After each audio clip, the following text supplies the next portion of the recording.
आषाढ़ मास की 10वीं तिथि वर्ष 1792 ईस्वी के दिन सूर्य उदय घनश्याम पांडे को नीलकंठ वर्णी अथवा स्वामी नारायण बनाने के लिए हुआ।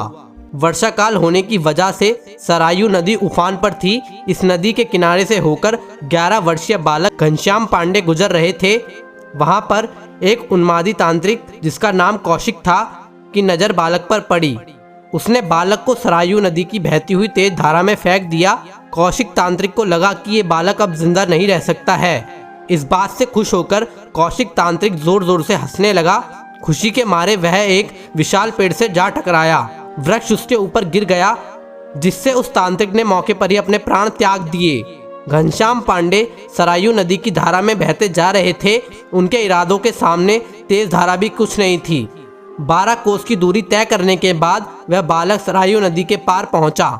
नदी पार करने के बाद इन्हें अद्भुत अनुभूति और खुशी थी। अलौकिक बंधनों से मुक्त होकर जीवन की यात्रा पूरी करने में उन्हें आनंद आने लगा। इन्होंने अपना नाम बदल दिया। घनश्याम पांडे अब नीलकंठ वर्णी बन गए। अपनी ही मस्ती में मदमस्त हाथी की तरह झूमते हुए वो सरायू नदी के किनारे चल रहे थे। आषाढ़ मास की वजह से लगातार बारिश हो रही थी। घनघोर वन में रंग बिरंगे फूलों से गुजर रहे थे और पक्षियों की मनमोहक चहचहाट उनका स्वागत कर रही थी। लगभग 10 से 12 किलोमीटर के बाद एक बहुत ही प्राचीन वट वृक्ष की छाया देखकर आराम करने के लिए बैठ गए और ध्यान मगन होकर साधना करने लगे। जब उन्होंने आंख खोली तो उनके सामने भगवान हनुमान जी खड़े थे। यहाँ पर इन्होंने 5 दिनों तक रात्रि विश्राम किया।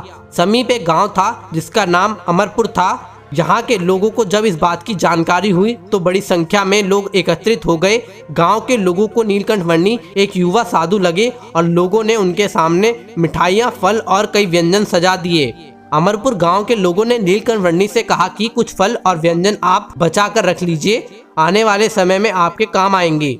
लेकिन नीलकंठ वर्णी ने इसका जवाब देते हुए कहा कि अगर मैं सुबह शाम के भोजन के बारे में सोचता और भविष्य की चिंता करता तो घर का कतई त्याग नहीं कर पाता, इसलिए मेरी चिंता मत कीजिए।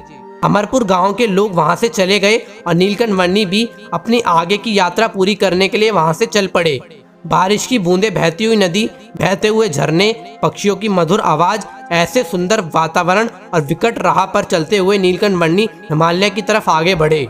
घनश्याम पांडे अर्थात नीलकंठ वर्णी के 2 मित्र थे। एक का नाम बेणी राम जबकि दूसरे का नाम रघुनंदन था। नीलकंठ वर्णी के चलने से उनके मित्रों समेत समस्त गांव शोकाकुल था, चिंता में डूबा हुआ था और निरंतर उनकी खोज में लगे हुए थे। नीलकंठ वर्णी की कहानी यहीं से शुरू होती है।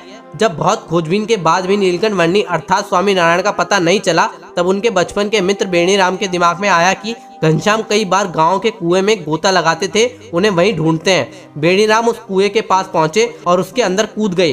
काफी समय बीत जाने के बाद भी जब वह कुएं से नहीं निकले, तब बेनी राम के पिता मोती राम भी कुएं में कूद गए।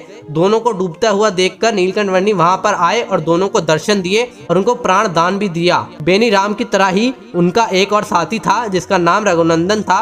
रघुनंदन को लगा कि मुझे भी घनश्याम की खोज करनी चाहिए। घनश्याम की खोज में वह नारायण सरोवर के तट पर गया और एक पेड़ के नीचे जाकर ध्यान करने लगा। कहते हैं कि ध्यान में वो इतना मग्न हो गया कि अपने प्राण वहीं त्याग दिए।